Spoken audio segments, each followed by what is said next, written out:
Just sign here, Loretta.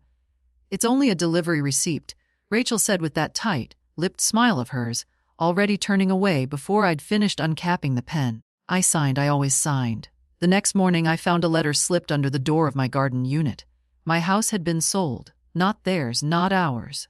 Mine, sold, sealed, and signed by me. And this wasn't the first time she handed me a page that cost me everything. They didn't expect me to read. Not at 78. Not with bifocals. Stiff fingers, and a hand that still trembled after my fall last winter. They thought the world had gotten too fast for people like me. Maybe they were right. But the world hadn't knocked the sense out of me yet. That morning, I stared at the notice. Thick cream paper, embossed logo, polite legal cruelty. The house had been transferred to Graham McKinnon and Rachel McKinnon as of the previous Tuesday. My name, Loretta Ann McKinnon, was now only listed under prior title holder. The kettle clicked off behind me, but I didn't move. The letter rested on the chipped laminate counter like a slap I hadn't seen coming. I looked around my little garden flat, the one we'd called the Granny Suite, tucked behind the main house like a secret. 2 windows, low ceilings, and a damp smell that wouldn't leave. I'd agreed to move in here 6 years ago. It made sense then. Graham needed space for the kids, and I didn't mind the quiet. It's just temporary, he'd said. You'll always be home here, Mom. I believed him. That first year wasn't so bad. I had the garden. I baked with Sadie and hung their laundry out to dry because Rachel insisted the dryer shrunk her jeans. I was still useful, still seen. But slowly, subtly, things changed. Rachel stopped knocking before coming in. Graham started handling my mail to help. The groceries I paid for started disappearing upstairs. My doctor's appointments were rescheduled without asking. I thought it was care. Now I see it was control.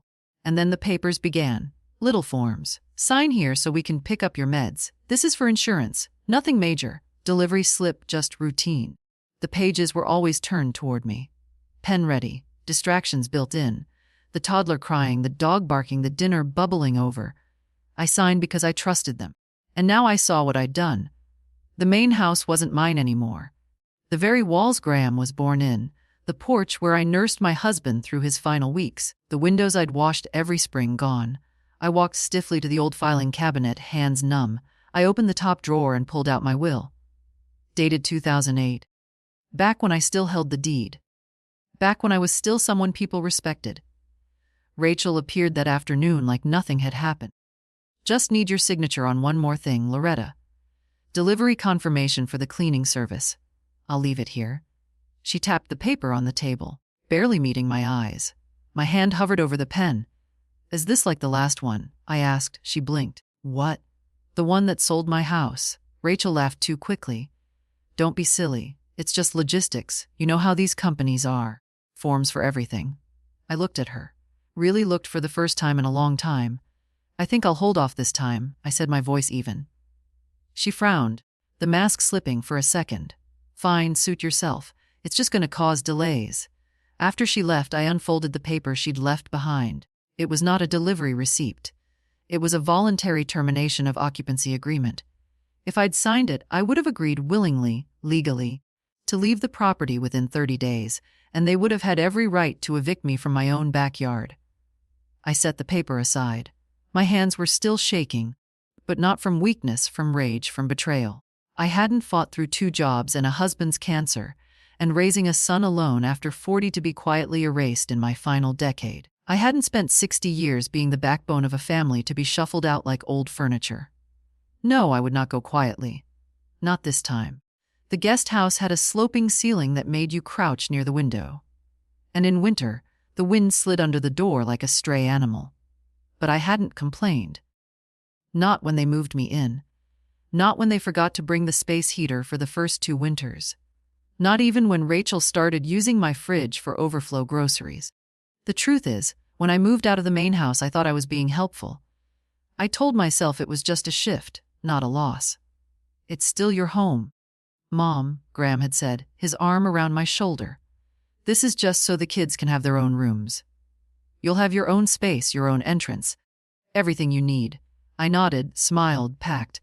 I gave him the master bedroom, the kitchen I had remodeled with my own hands, the dining room where I'd served Christmas dinner for 27 straight years. I moved into 480 square eft that used to hold garden tools. They called it the cottage. I called it what it was, the shed repainted. The day I moved in, Rachel brought me a bottle of lavender air freshener and a tin of oatmeal cookies from the store. To make it feel cozy, she'd said. I remember smiling and thanking her like that made it all okay. I still had the key to the main house. For a while, I came and went freely. I made dinner twice a week, helped with the laundry, folded tiny socks. But over time, things started to disappear. Not objects, access. The door lock was changed. Just a safety upgrade, Rachel said. I had to knock. Then I had to call ahead. Then they stopped answering my calls altogether when I asked to come by. Eventually, I stayed in my cottage. I wasn't banned. Not officially. But the message was clear. This part of the property wasn't mine anymore. My house was up there. My world was down here. I still had my garden, though. They let me keep that. Every spring, I dug up the earth, planted marigolds, tomatoes, green beans. I liked the dirt under my nails. It reminded me that I was still here, still making something grow.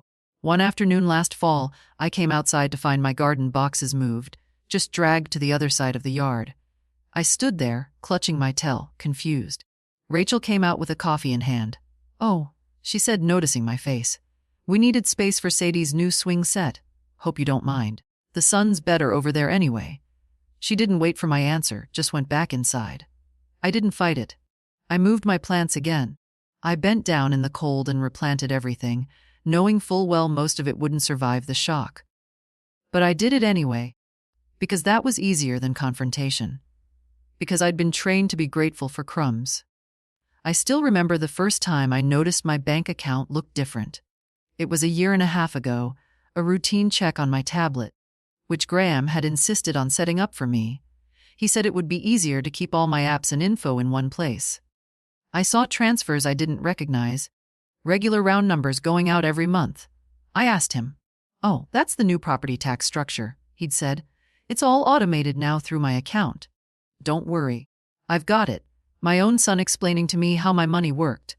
I didn't push then. I told myself, he's just trying to help. He means well. They're busy. They're tired. You're lucky to be close to them at all. I realize now that was the moment I began to disappear. Piece by piece. It wasn't one big event.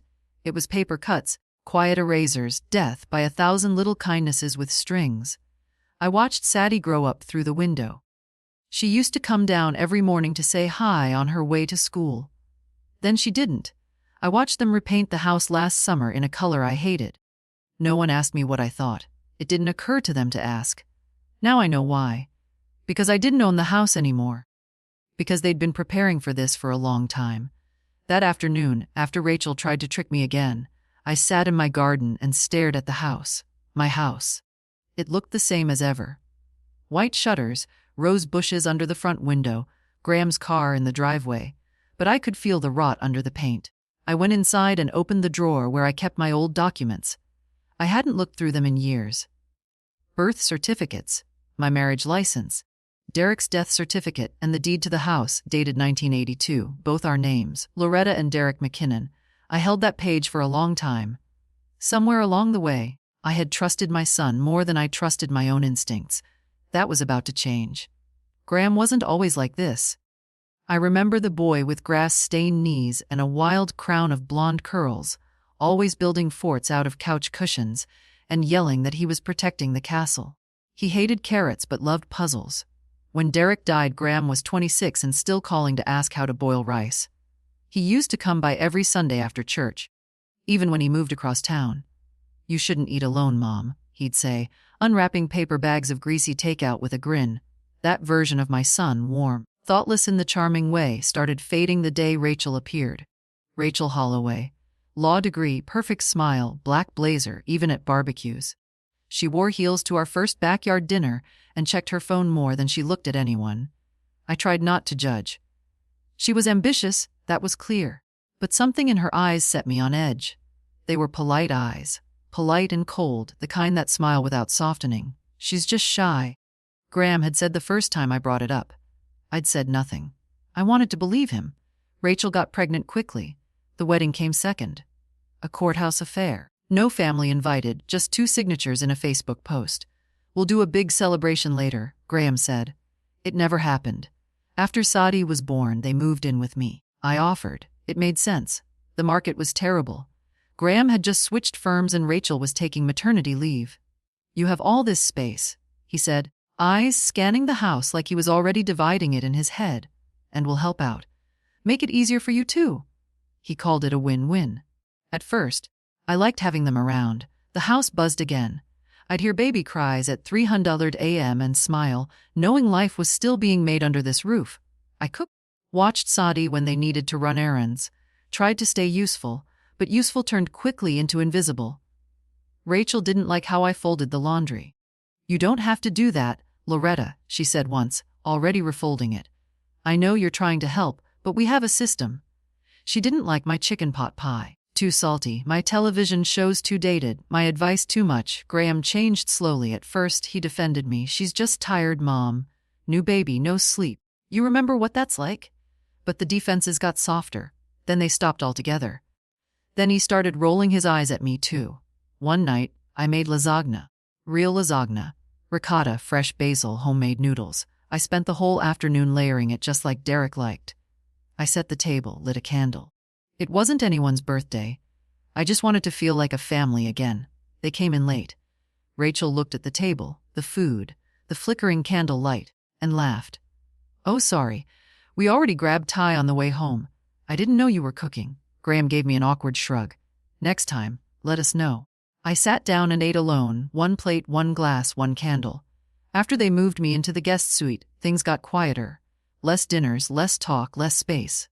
Graham stopped calling me Mom. He started calling me Ma. Short, sharp, transactional. I transferred the utility payment from your account, Ma. Can you sign this form for the insurance? Ma, I'll be out all day. Don't let the plumber in unless Rachel says Ma. They began talking over my head around me as if I was background noise. At first I told myself I was imagining it, but the joke stopped. The casual smiles disappeared. I was tolerated, not included. And Rachel, she sharpened. She never yelled, never raised her voice. She didn't need to. She locked the cabinets when I made suggestions about Said's snacks. She has allergies, she said, though she never told me what they were. She moved my rocking chair out of the living room without telling me. It didn't fit the decor, she explained. She rerouted my mail. It's easier this way since we're all under the same roof. Every action was framed as logic, convenience, efficiency. But it all pointed in the same direction, control. And Graham, he let it happen. He signed everything she asked him to. Nodded through every dismissal, looked away every time I winced. I remember the day he asked for access to my accounts. Just for emergencies, Ma, he said. You're getting older and with all the scams out there, we don't want you to be vulnerable. That word vulnerable, it tasted like poison. I said, yes, of course I did. I still loved him. I thought he still loved me. Now I know better. Now I know they'd been preparing for this day for years. The day I'd be so softened, so invisible, so grateful that I'd sign anything they put in front of me. Well, they miscalculated. The woman who built this home with her bare hands wasn't going to die in its shed. And the boy who used to call me his knight was about to find out just how sharp my armor still was. It started with the television remote. One day it was in its usual spot, beside the armrest of the worn recliner I'd brought with me from the main house. The next it was gone. I searched the cushions, the side table drawer, even under the rug. Nothing. That evening, when I asked Graham about it, he gave a vague shrug. I think Sadie borrowed it for her tablet, he said.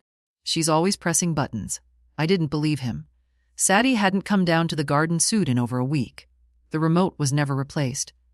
A few days later, my television stopped turning on altogether. It's old, Rachel said when I asked. Honestly, Loretta, you could use less screen time anyway. Isn't it better for your eyes to read? She dropped a stack of Reader Digests on my table like a hostess giving a child crayons. I smiled, nodded, said nothing. But inside, something shifted. Next came the mailbox, the one attached to the fence gate where my mail had arrived faithfully for over 30 years.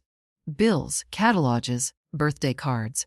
But for 2 weeks straight, it sat empty. At first, I blamed the post office, then the weather. But one morning, I saw the mailman, Greg, same as always, walking right past it and slipping envelopes into a shiny new box at the main house. I called out to him from the garden path. Hey, Greg, Did they reroute my mail? He looked confused. Didn't Graham tell you? He said you all wanted everything in one place. Easier that way. I stood there heart-thudding. "Oh right," I said. "Thanks, Greg." Back in the cottage, I sat down and tried to remember the last piece of mail I'd actually opened with my own hands. My heart ticked like a metronome. There were things I used to see, bank notices, newsletters, the quarterly summary from my investments, but I hadn't laid eyes on them in months. I remembered Graham's words. "We've set up paperless billing, Ma. Everything comes to my email now." That had seemed reasonable at the time. I didn't need to track every charge. But now I realized I hadn't seen anything real in far too long. My refrigerator had been slowly emptied, too. Not of food. I still had that. But little things disappeared. My favorite tea, the honey jar from Vermont. The jam Rachel once called too sugary. When I asked about it, Graham laughed. "We've been streamlining, Ma. Less clutter, you know." But it wasn't just food, it was keys. One morning, I reached for the spare set I kept on the hook by the door. Gone. I checked the drawer where I kept duplicates, empty. My stomach dropped. I waited until they were out of the house, then walked up to the front porch and tried the door. My key no longer worked.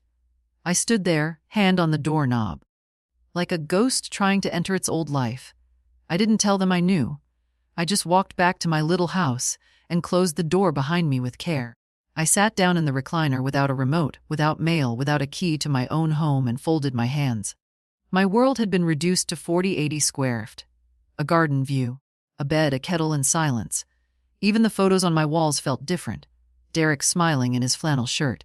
Graham at 6 hugging a plastic dinosaur. I used to look at them with warmth. Now I looked with a hollow kind of ache, like they were strangers I used to know.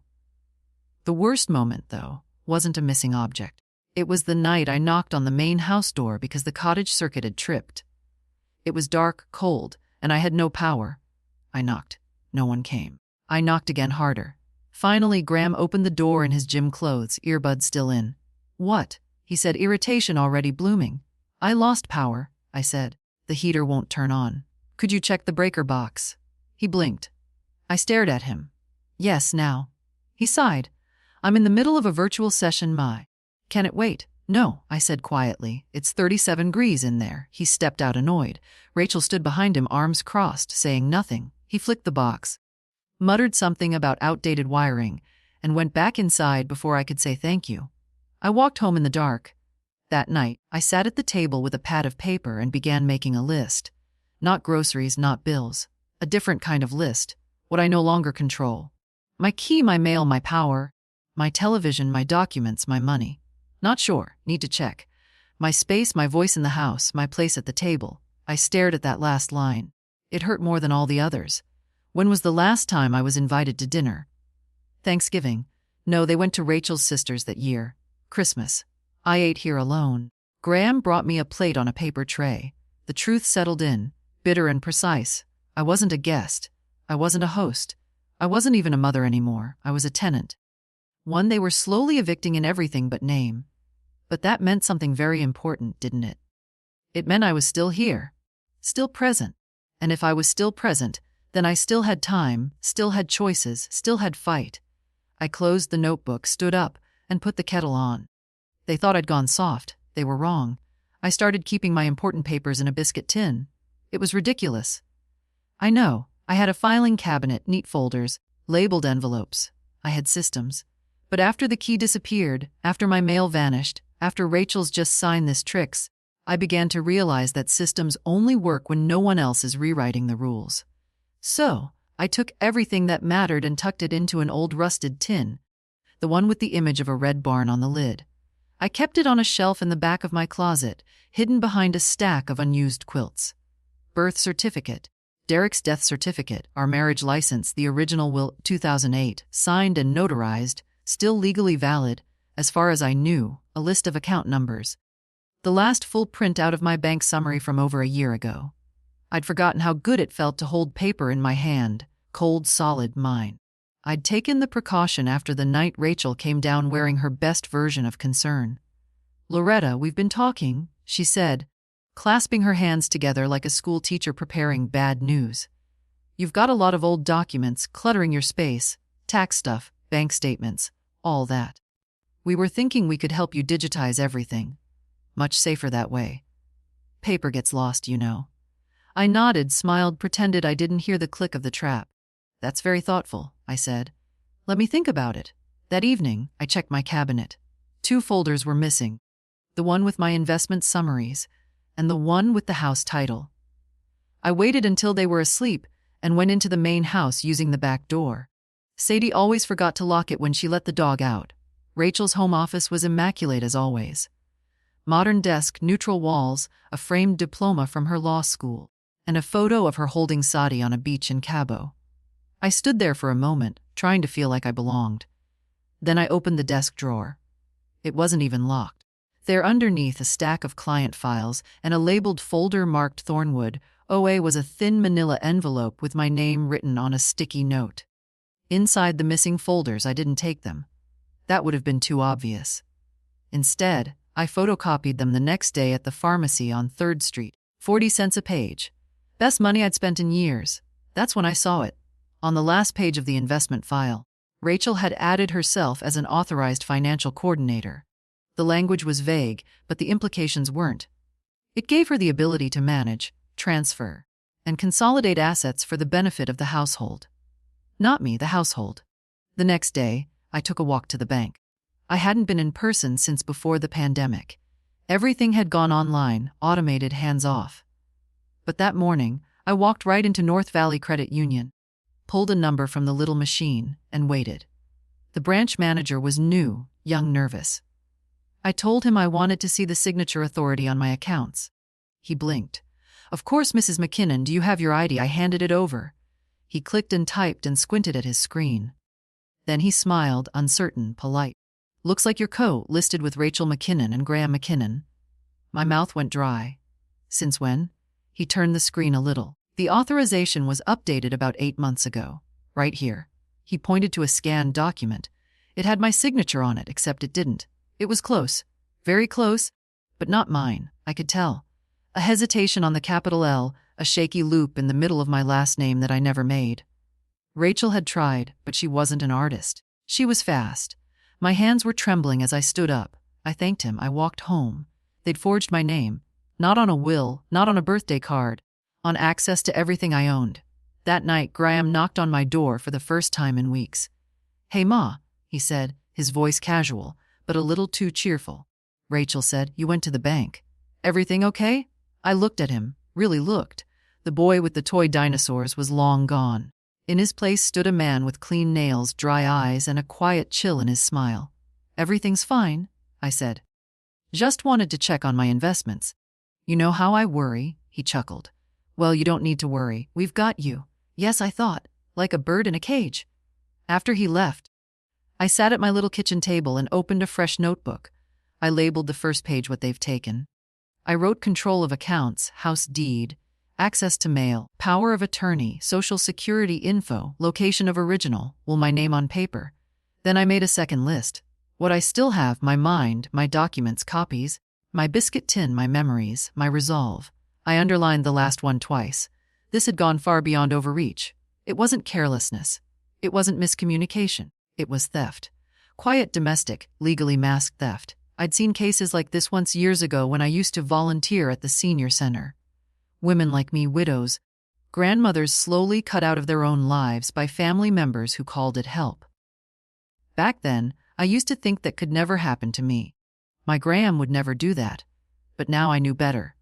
I had one advantage left. They still thought I was slow. Still thought I signed anything placed in front of me. Still thought I hadn't noticed. Let them keep thinking it. They'd see soon enough what a woman who has nothing left to lose is willing to do. Because I wasn't just planning to stop them. I was planning to take everything back. The morning Rachel came with the second document. The sky was cloudless, too bright for October. There was a faint smell of cut grass in the air, the kind that used to make me think of Derek oiling the mower before Saturday chores. I was trimming dead blooms off my marigolds when I heard the familiar clipped steps on the garden path. Loretta, Rachel called, voice smooth as fresh paint. Got a minute? I stood up slowly, knees aching. She held a clipboard in one hand and a yellow envelope in the other, her smile already in place. I was just about to make tea, I said. Want a cup? She hesitated. Sure. Inside, I moved slowly on purpose. I filled the kettle, set the mugs down. Opened the tin of shortbread she once called dry as chalk. She didn't touch the cookies, so she said, tapping the clipboard as if she'd only just remembered it.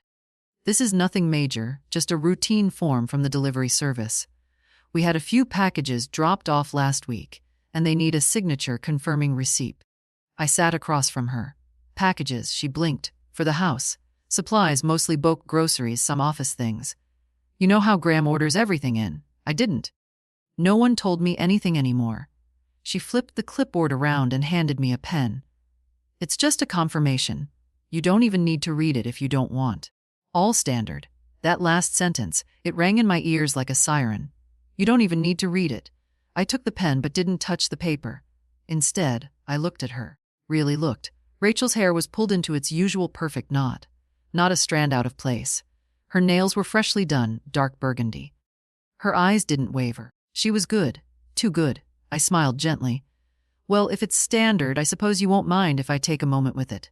She tilted her head. Of course. I just didn't think you'd want to fuss with all the legal jargon.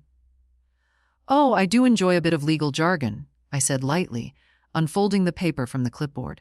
It wasn't a delivery receipt, it wasn't even close. The title at the top read, Voluntary Termination of Occupancy, Secondary Dwelling. My pulse spiked, but I kept my face still. I read the fine print. It was short, just 2 paragraphs. Legal ease dressed as kindness, but the meaning was brutal.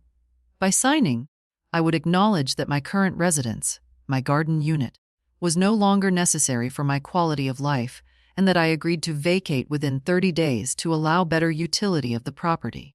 I would also waive any claim to the premises or associated facilities, past or future. In short, I'd be homeless with no right to complain. I looked up. Rachel was still smiling. She had no idea I'd seen the game. You said this was for deliveries. I said, my voice quiet. She blinked. It is. I flipped the clipboard around and tapped the title. Her face didn't change, but her body did. She shifted just slightly.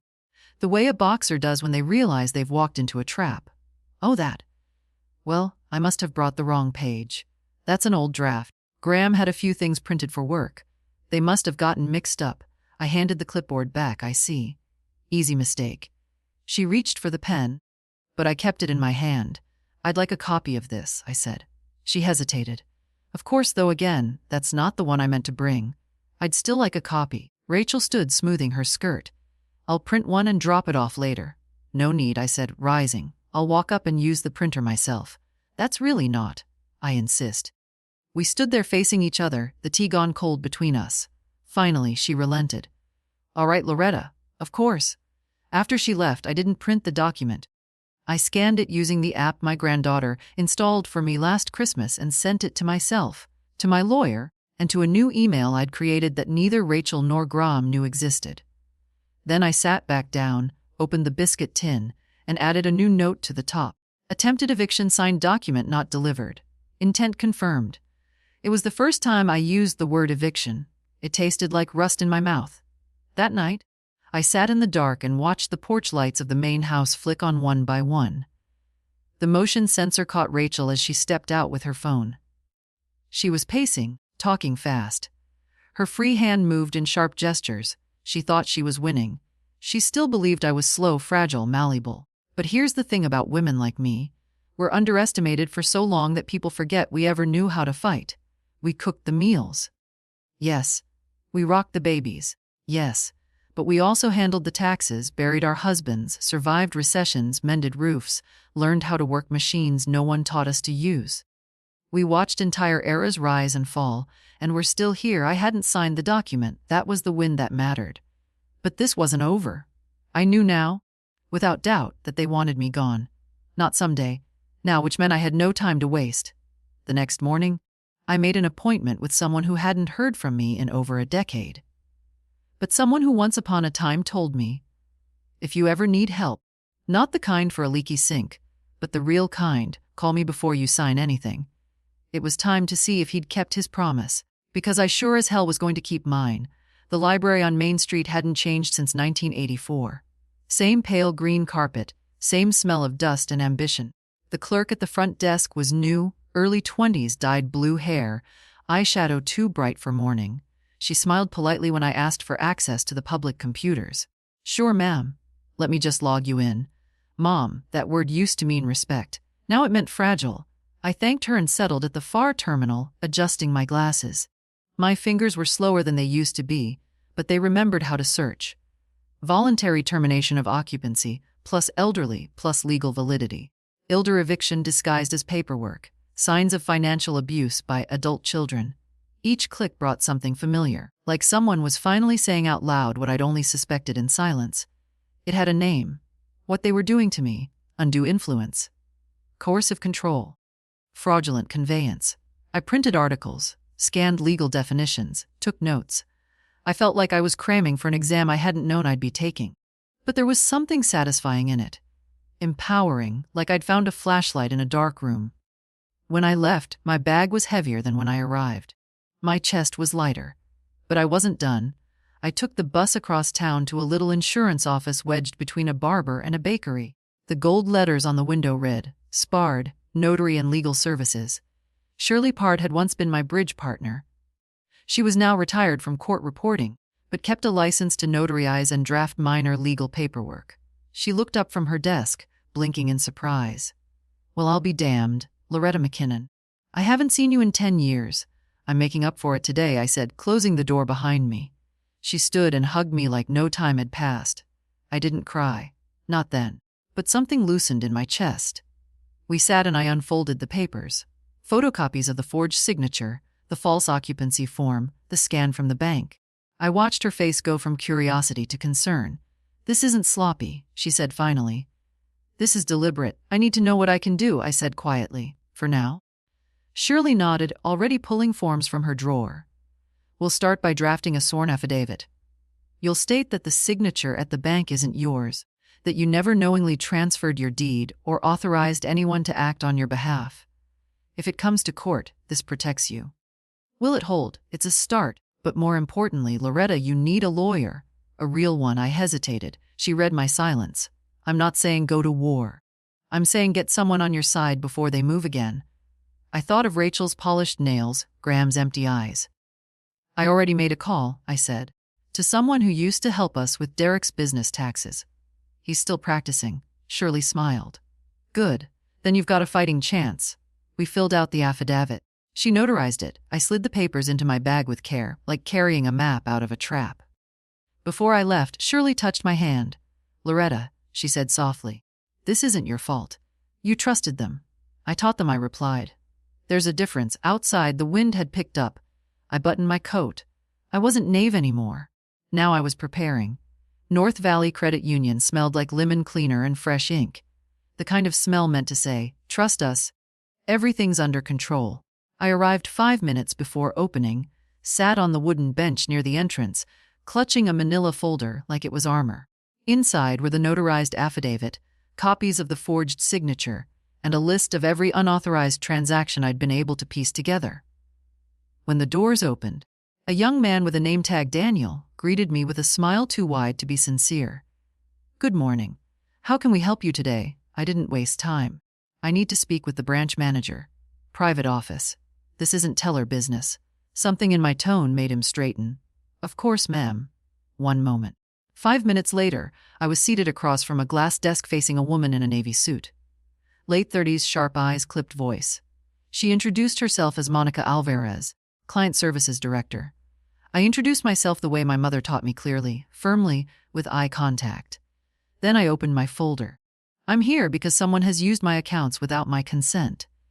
I said they've accessed funds, moved investments, and added themselves to legal documents using a forged signature. I'm requesting a full transaction history, immediate suspension of all outside access, and the initiation of fraud documentation procedures. Monica blinked. To her credit, she didn't argue. She took the folder, flipped through the first few pages, and said, "Let me pull up your profile." She typed, clicked, paused. I see that Rachel and Graham McKinnon are currently listed as joint authorized users on your main account, your investment profile, and your line of credit. Remove them, I said. We'll need written confirmation for that. I slid the affidavit across the desk. You have it, she read quickly. Her eyes narrowed at the signature comparison I'd included. This does appear inconsistent. No, I said, it appears forged. Monica nodded slowly. Understood. I'll initiate a hold on all joint activity pending investigation. That means no transfers, no authorizations, no access from their end until we resolve this. Do you want to place a temporary freeze on the accounts entirely? Yes. Everything but my personal checking. I still need to buy groceries. Monica typed more commands. I watched the screen turn red in a few corners. Flags, holds, alerts. For the first time in months, I felt my chest expand. Control. It was subtle, but it was mine. When she finished, she handed me a receipt with a reference number and a copy of the freeze order. I also recommend you set up a new account, she said. Fresh routing. No linked users. We can move your pension and social security to that one so it stays untouched. Yes, I said. Do it. We filled out paperwork. I chose the password myself. Not Graham's birthday, not Sadie's middle name. A word no one but I would know. Before I left, Monica asked, do you plan to pursue legal action? I thought of Rachel's clipped tone, Graham's quiet betrayal, the slow theft of my home, my space, my voice. I'm consulting an attorney, I said. For now, I just want a clean line between them and my life. Monica smiled, a small one, respectful. You're not the first mother who's walked in with this kind of story, she said gently. But you're one of the few who came in early enough to do something about it. I left with new documents, a new account, and a strange bubbling quiet inside me. Not peace, not yet, but something sharper, clearer, resolve. Back at home, I made tea and sat at the table. My phone buzzed. Rachel, I let it ring. A second later, a text. Hey, Loretta, just checking in. Can we talk? Nothing urgent. Let me know when's good. Polite, breezy watching. I turned off the phone. Let them wonder. Let them scramble. I had my money back. Next, my name, my house, everything. Howard Ellison hadn't changed much in the 20 years since Derek and I first hired him to handle our estate planning. Still bald on top. Still wearing that same tired brown suit that made him look more like an accountant than a lawyer. But his mind was sharp as ever, and more importantly, he remembered me. Loretta McKinnon, he said, standing to shake my hand. I was just thinking about you last week. Must be something in the air. Or maybe, I said, settling into the leather chair across from him. I've finally got a reason to come back. I placed the folder on his desk. He didn't open it right away. Just looked at me carefully. You all right? He asked. Not as a formality, as a man who'd seen the worst in families. I'm angry, I said, and I'm ready. That was enough. He opened the folder, began reading slowly at first, then faster, page by page. When he reached the copy of the deed transfer, he stopped. Do you remember signing this? He asked. I leaned in. I remember being handed a form Rachel said was for a home insurance update. Just a signature, she said. It was that page, his lips pressed into a thin line. It's not just a transfer, he said. It's a quitclaim deed. You surrendered your rights to the property, Loretta, fully voluntarily. But I didn't know that, I said. I didn't read it. I trusted them. I believe you. But the paper doesn't care what you believed. He leaned back, steepling his fingers. Here's what we're dealing with. You signed a legal document under false pretenses. If we can prove you were misled intentionally or through coercion, we have grounds to challenge the transfer, especially if there's a pattern of manipulation. I pointed to the forged signature from the bank. There's your pattern, he nodded. And this document, I said, sliding out the voluntary termination of occupancy, was the next attempt. I didn't sign it. But if I had, they would have been within their rights to evict you, he finished grimly. We sat in silence for a moment. I want it all back, I said finally. My name on the deed, my accounts clean, my independence, all of it. You can get it, he said, but it won't be fast. They'll fight. Especially Rachel. This smells like her handiwork. I don't care if it takes years. I said, I just want the process started. He pulled out a legal pad. We'll need a sworn statement detailing every interaction related to the documents, times, dates, witnesses. If possible, I'll file a motion to void the deed based on fraudulent inducement. If we can show that you were led to believe it was something else, we have a shot, especially with the bank's signature already under review. What about the house in the meantime? I asked. Can they make me leave? No, he said. Not unless they formally serve you an eviction notice and go through the court, which given everything would be very unwise on their part. I'll send them a cease and desist letter today. That should hold them off. I exhaled, the knot in my chest loosened. Not gone, but bearable. Howard, I said, standing to leave. Thank you. You're not the first mother to walk into my office with this kind of mess, he said gently. But I'll tell you what I told the last one. The minute you walked through that door, you stopped being their victim. Outside, the sun had shifted brighter now, a little warmer. I held the door open a moment longer, feeling the breeze on my face. The game had changed. They'd taken my house. Now I was taking it back. The cease and desist letter arrived at the main house 2 days later, delivered by certified mail. I watched from the garden window as Rachel stood on the porch, envelope in hand, expression unreadable. She didn't knock. She didn't come down. She didn't smile for 3 days. I kept waiting for Graham to appear, to stomp down the path in his old sneakers, face flushed, voice full of outrage or apologies. But he didn't. Not even a text. Silence had become his specialty. Howard worked quickly. By the end of the week, we had filed a formal petition to void the quitclaim deed. It would take time, months maybe, but it was a start. He also sent notices to the title insurance office and the local property records bureau alerting them that the deed was under dispute. You're on the radar now, he said during our second meeting. They can't sell, refinance, or transfer anything without getting flagged. Good. I spent the days in quiet motion. I sorted every paper I owned, making 2 new copies of everything. One went to Howard, the other to Shirley, in case anything ever happened to me. I updated my will. Rachel and Graham removed entirely. The house, if returned, would go to Saudi. Not her parents, not even a trustee. A direct transfer on her 25th birthday. Until then, managed by a third-party fiduciary. Shirley called it poetic. I called it justice. In the meantime, I made changes they wouldn't see coming. I had the lock on my garden door changed, quietly, professionally. A locksmith I found in the classifieds. Cash only, no paper trail. I'm not supposed to do this unless you own the property, he said, squinting at the frame. I do, I said. Or I will again soon. He didn't ask questions. Then I bought a small safe. Not a fancy one, just something heavy enough to make someone think twice. I placed it behind the loose panel in the closet and stored the originals inside, the real documents, my ID, the notarized statements, the new will. Rachel had access to many things. She would not have this. At the library, I learned how to monitor my credit. I set up alerts, new passwords. Froze every unused account I could. I changed my email. I bought a burner phone. Shirley laughed when I told her. You're running this like an op, she said. It is, I replied. They've been running one on me for years. The strange part was how peaceful it felt. Taking back control didn't feel like a war.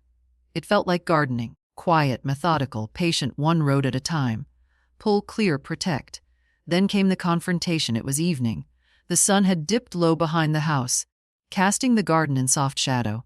I was pruning the rose bush by the back fence when I heard footsteps. Graham. He didn't come often anymore. I suspected Rachel told him to stay back, but here he was, hands in his hoodie pocket, eyes tired. Hey, he said. I didn't respond right away. I trimmed another stem. You changed the locks. Yes, I said. You froze the accounts. I did. He sighed. We were just trying to make things easier, Ma. I turned to him. For who? He shifted. Look, I know it seems bad, but it wasn't meant to be like this. Rachel she's good at paperwork. She said it was safer if everything was in our name for taxes. For planning, for control. I corrected. He didn't deny it. I trusted you, I said, not loudly, but with weight. I didn't know she was going that far, he said. I didn't see the documents until after she'd filed them. Then why didn't you undo it? He had no answer. I raised you better, I said simply. That seemed to land. His face twitched just slightly. I didn't come to fight, he said. Then don't. We stood there for a moment, the quiet pressing between us like fog. You're going to court? He asked. I already have. He nodded. She's not happy. She will be less happy soon. He looked down. I guess I just wanted to say I'm sorry. That might have meant something once, but not now. Then say it to the judge, I said. Not to me. He left after that. I finished trimming the roses. Later that night, I made a new list in my notebook. What I've reclaimed, my accounts, my legal representation, my documents, my access, my voice. It wasn't the end, but it was enough to sleep through the night. And I did for the first time in months. I submitted the complaint on a Tuesday morning, typed it myself, printed it at the library, walked it into the Department of Elder Protection Services, and handed it over to a woman with careful eyes and a clipboard full of forms. She read the first page, then looked up. "Did you file a police report?" "Not yet." "Do you have documents?" I handed her the envelope. Deed copies. The forged signature, the bank statement, the notarized affidavit. She skimmed, her jaw tightened. "We see this more than we should," she said quietly. "I'm not here for statistics," I replied. "I'm here to reclaim what's mine." She nodded. "You'll get a case number within 72 hours. You'll be assigned an investigator. In the meantime, document everything. Every conversation, every change in behavior. If they retaliate, call the non-emergency line immediately." I left with a receipt and a folder full of rights I'd forgotten I still had. That afternoon, I sat in the garden, notebook open, when someone called my name, McKinnon. I looked up. It was Jack Landry, my neighbor for over 2 decades. Retired firefighter, wore a belt like it was armor. He stood on the other side of the fence holding a manila envelope. "I didn't want to get involved," he said. "But I heard them yelling the other night. Rachel on the porch. Something about lawyers and how dare she. You were already inside, I think." I stood. "What else did you hear?" She said they moved too fast. That you woke up too late. Graham told her to calm down. Said it was just a temporary setback. Then something about fixing it quietly. I wrote it down. He handed me the envelope. Inside a sheet of yellow-lined paper covered in neat block letters, dates, times, words. It was everything I needed. "Will you be a witness?" I asked. His answer was immediate. "Yes. Men like Jack don't speak unless they mean it." He tipped his hat and left. Back inside, I called Howard. He picked up on the first ring. "We've got a neighbor willing to testify," I said. "And an open case at Elder Protection." "That speeds things up," he said. "Keep that witness close and document every contact." "Already doing it." There was a pause on the line. "You're moving fast," he said with a hint of admiration. "They taught me to be quiet," I said, but they forgot I was paying attention the whole time. That evening, Rachel came down, not with documents, not with smiles, with fury dressed as civility. "Loretta," she said, voice like a blade wrapped in linen. "We need to talk." I opened the door, said nothing. She stepped inside, looked around like she was seeing the room for the first time. "This is getting out of hand," she said. "We never meant for this to turn into a legal circus." "You forged my name," I said. "That's not Graham handled that." "I wasn't. You brought me a form to sign knowing it would evict me. That was a misunderstanding." "No. That was a strategy," she swallowed. "We can work this out," she said privately, without dragging Sadie into it. My chest tightened at the name, my granddaughter. "She's already in it," I said. "She's watching, she's learning." Rachel's face shifted just slightly, a flinch. "I'm not backing down," I said. "You'll get your notice soon. From the court, from the state, from the banks, it's all coming." She stepped back, color drained from her cheeks. "You think anyone's going to believe a confused old woman?" I smiled. "I'm not confused anymore." I closed the door behind her. Then I sat down and wrote everything she'd said, word for word. When the knot came an hour later, I was ready. It was Graham. He looked tired, older than his 39 years. "Ma," he said, "she told me what happened." And he rubbed the back of his neck. "I didn't know about the forged signature. I swear she handled the paperwork. I went along." "You let her, I know." "Then you'll let the court handle it, too." He looked at me like he didn't recognize me. Maybe he didn't. But Sadie would. One day, she would know the whole story, and I wanted it to be the truth. The letter came in a white envelope with a gold seal and too much polish. I found it tucked into the garden gate early that morning. No postage, hand-delivered. My name was spelled correctly, at least. That told me Rachel hadn't written it herself. The return address belonged to a law firm downtown, one of those firms with 3 names and no soul. Hargrave, Tiller, and Bell. I opened it with steady hands. "Re-property dispute, 1171 Orchard Lane." The language was practiced cold, confident. They acknowledged my concern, asserted that the deed transfer had been executed legally and in good faith, and advised that continued attempts to interfere with the ownership rights of Rachel and Graham McKinnon may constitute harassment or elder defamation. I read it twice. They wanted me scared. They wanted me grateful for their patience. I folded the letter, placed it in a new folder marked threats, and called Howard. He was already expecting it. "They're playing the first card," he said, "which means they know they're holding a bad hand." He drafted a response the same day, factual, restrained, sharper than anything in Rachel's kitchen. In it, he detailed the affidavit, the ongoing investigation, the witness statements, the financial control patterns, and the likely forged signature. He closed with one sentence I read 3 times over. Any attempt to threaten, manipulate, or isolate Miss McKinnon further will be documented and presented as evidence of continued coercion. I smiled. Let them keep writing letters. I was writing something, too. That week I kept to my garden, planted chrysanthemums, moved my rocking chair to face the yard. I didn't hide. I didn't speak first. I just was. Rachel stopped looking at me. Graham avoided the window entirely. One afternoon I saw Sadie sitting on the back porch, chin in her hands. She didn't come down, but she waved, small and sure. I waved back.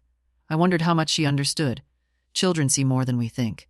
They feel the tension in the walls, the silence in shared meals. One day she'd ask questions and I'd be ready. The next blow came quietly. Rachel called the HOA. I didn't hear the conversation, but I got the letter 2 days later. Official-looking, signed by a man named Brent, who once asked me to judge his chili cook-off.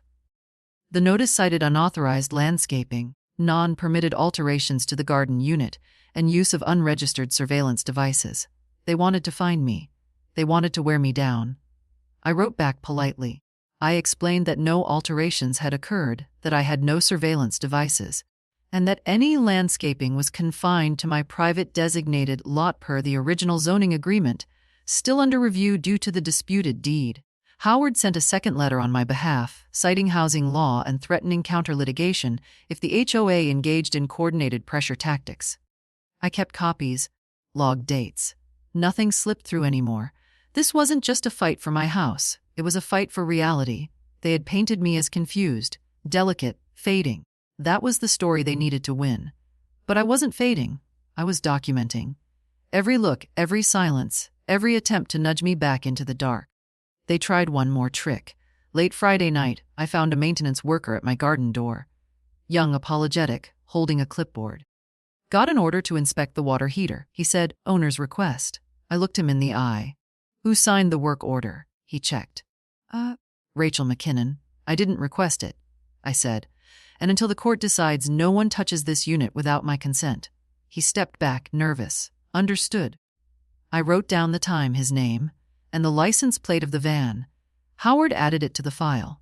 By the end of the week, they were quiet again, and I could feel it like a shift in weather, subtle, but sure. The fear had changed direction. They had underestimated the woman in the garden. Now they were starting to realize she'd been awake the whole time. The letter from the Department of Elder Protection came on a Tuesday, stamped and sealed, addressed to me and no one else. I opened it at the kitchen table, fingers steady, tea untouched. Dear Miss Loretta McKinnon, this letter confirms the opening of a formal investigation into your complaint filed on October 3rd. Your case has been assigned to investigator Laura Dent, who will contact you directly within 5 business days. All claims, including financial coercion, forgery, and non-consensual transfer of property, are now under review. You retain the right to legal counsel and protection under state elder law statutes. At the bottom was a sentence that didn't need to shout, you are not alone in this process. I sat for a long time with that line. I didn't cry. But something inside me softened just a little. I wasn't crazy. I wasn't invisible. I was witnessed. I called Howard, gave him the case number. He was pleased. State recognition makes our job easier, he said. If Dent's half as good as I've heard, Rachel's going to have a very bad month. And she did. By Thursday, Laura Dent called me herself. Calm voice, direct questions. She didn't coddle. She didn't assume. She asked for dates, names, documents.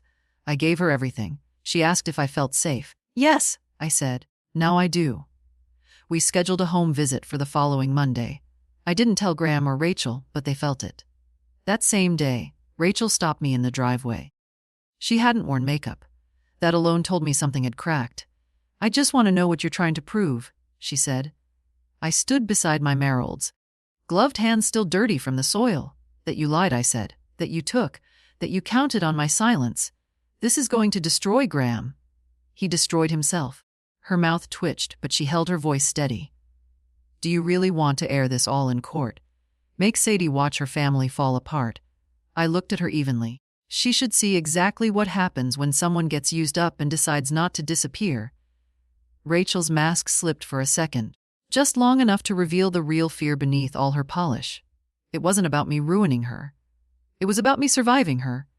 That night, I watered the garden in silence. The air was cooling, the season shifting. From the kitchen window, I saw Graham in the hallway pacing. On the phone, talking low, agitated. Rachel sat on the edge of the couch, elbows on her knees, no control left in her posture. They were unraveling, and I was not. Monday came. Laura Dent arrived just after 900 a.m., clipboard in hand, badge on her jacket. She wore no smile, only purpose. I welcomed her in, offered tea. She declined. We sat at the small table, and she began her questions. How long have they lived here? When did access to your mail change? Can you describe the moment you signed the deed? I answered everything, showed her the biscuit tin, the folders, the list of every subtle theft, my keys, my documents. My name, she said little, just nodded, wrote. When she finished, she looked at me directly. I believe you, she said, and I'll be requesting interviews with both Rachel and Graham. Will they know what I've told you? They'll know enough. I walked her to the gate. She paused. Most people don't come forward until it's too late, she said. You came just in time. Not just for me, I replied. For Sadie, she smiled faintly. Then that girl has someone very dangerous in her corner. And with that, she was gone. The next day, I found an envelope taped to my door. It wasn't from a lawyer. It wasn't official. Inside was a handwritten note, short, unsteady. Ma, I don't know how to fix this. I'm sorry, I was weak. I don't expect forgiveness. I just didn't know what it would cost. I folded it gently, placed it with the others. There'd be time for that reckoning later, but not now.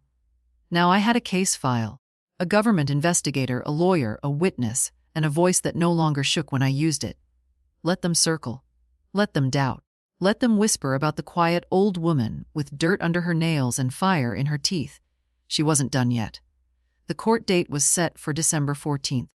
Howard called to confirm, voice calm, assured. We're first on the docket, Judge Merrill. Fair but sharp. Not the kind of man who tolerates vague stories or missing signatures. Then we'll bring him both, I said. By then the garden had gone brown, frost curling at the edges of my chrysanthemums. I left them there untrimmed, let the dead stay visible a while longer. It felt appropriate. The cease and desist was still in place. Rachel hadn't tried anything new.